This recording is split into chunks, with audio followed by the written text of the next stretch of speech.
Hi friends, welcome back to Sheena's Homestead. Today is a great day.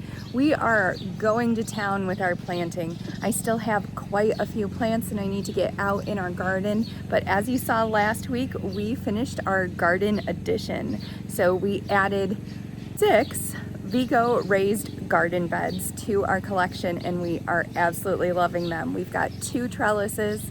I'll show you in just a second. I'm trying to get all of my winter sowing projects out into the garden and planted. We were held up just a little bit because the trellis just took so long to put together.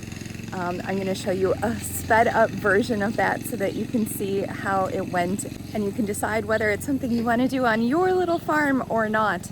But we're really enjoying it now that it's up, now that it's done. So let me give you a little look, a little tour as to what's been new. I'm going to show you video throughout the week of me planting. I've got my pepper plants out, my tomatoes.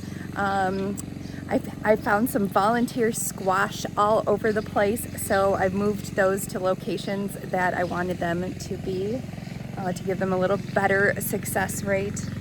We've got we got life all over the place. Our incubator is rocking. We've got brand new baby ducks all over the place. So let me show you around and you can take a look at what's new here on the farm. So here is where we set up my new Vego garden beds, and you could see to the right, that was the first trellis that we put together. So we kind of got it down and now we understand it just a little better, and I figured I would video the second one for you so you could see how that goes. It did take us quite a while. I would say it was about an hour and a half to 2 hours to put this whole thing together. But in the end, it was most definitely worth it. The kids and I were able to put garden beds together on our own. We didn't need any of Rob's help for that. It was pretty simple. I did definitely need his help for this trellis part. So unless you're extremely good with things like that, I would recommend having another person help you out. It just makes the job a lot faster. And here is the final product. It is a super sturdy structure, so you don't have to worry at all about it being flimsy or unable to support whatever it is you're going to grow over top. It is very, very strong. So we are very happy with the outcome of this. We've got our 4 beds here, and then there's 2, one to either side of me. And I do think that we're going to add on by, see, there's the other one, that's the 5th one, and the 6th one over to the right here. And now I'm planting out some of my tomato seedlings, and I just take those 2 true leaves and pinch them off. And then I plant my tomato pretty deep because all those little hairs are actually roots.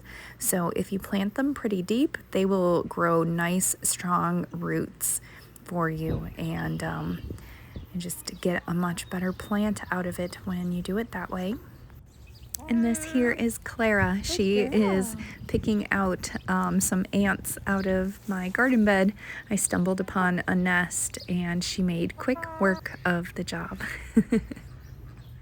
So here is my final bed all planted out. I have a lot of beefsteak planted here, and then I also have some cherry tomatoes and some sun gold, which are the best variety of small tomatoes that you could possibly buy. I highly recommend them. So here I am planting out some of my peppers in one of my Vego garden beds. I grew these peppers from seed this year. I'm pretty proud of that. In past years, it's been really hard to get my peppers to grow, and this year I think I've finally nailed the process. So I'm just getting these all in. Some of them are lipstick small like snacking peppers, and then some are cayenne peppers, and we are really excited for this. My kids eat a lot of peppers. They love all kinds of bell pepper and hot peppers, so this is going to be great for our family. You want to make sure you're always planting things that you actually eat. I think it's going to be interesting to see how these do versus the ones that I planted in the bucket container planting up by the deck. We'll have to see.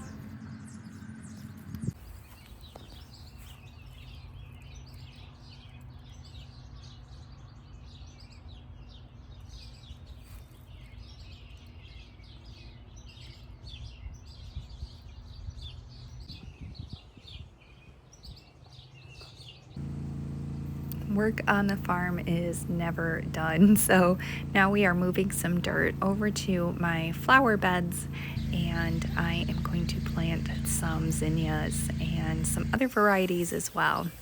So it's been fun to get that started, and then I've been going back and forth between getting my plants planted out back here in the garden and then also trying to start all of the flowers in the front part of the house. So it's an exciting time here on the farm, and cosmos are just something that are really beautiful and fun to grow, and zinnias too.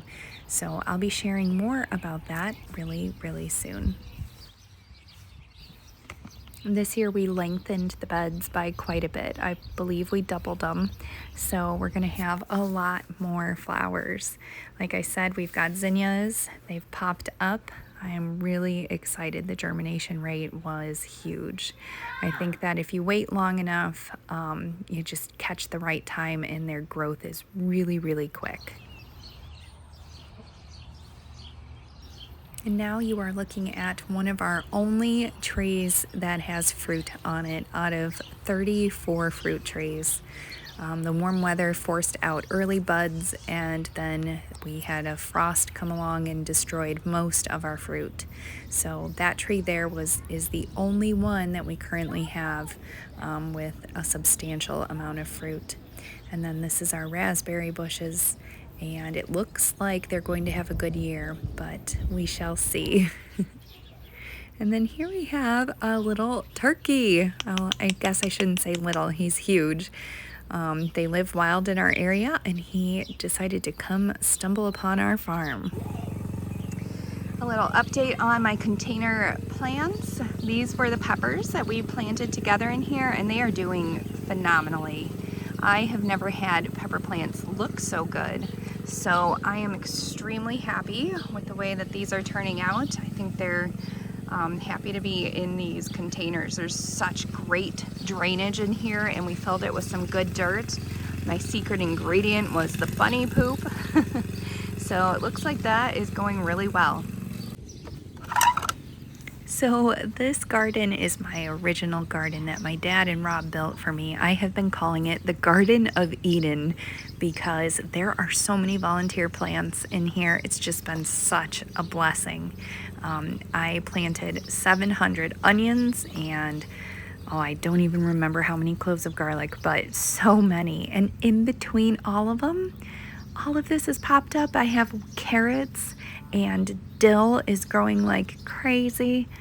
It's just been amazing. And then I found quite a few squash, so I was able to transplant those out to the spots that I needed. And this is like the garden that just keeps on giving. We even found a strawberry patch growing in here, which I did not plant, so it's pretty amazing. And this is some volunteer lettuce. It's beautiful. Sometimes the things that are volunteer plants are the best. So that's it for today. I really hope you guys enjoyed this episode and this little garden update. If you're looking to add to your garden, I say go for it. They're still having sales over at that Vego garden bed, so I would get on it. And it's never too late. So you can always plant out a couple extra things. Your tomatoes will catch up. And pun not intended. But yeah, your tomatoes will catch up eventually. So don't be afraid to get out there and try something new, do something different. Let me know how your gardens are doing. And as always, thank you for watching. Don't forget to like, comment, and subscribe. And I will see you again next time on Sheena's Homestead. Goodbye, friends.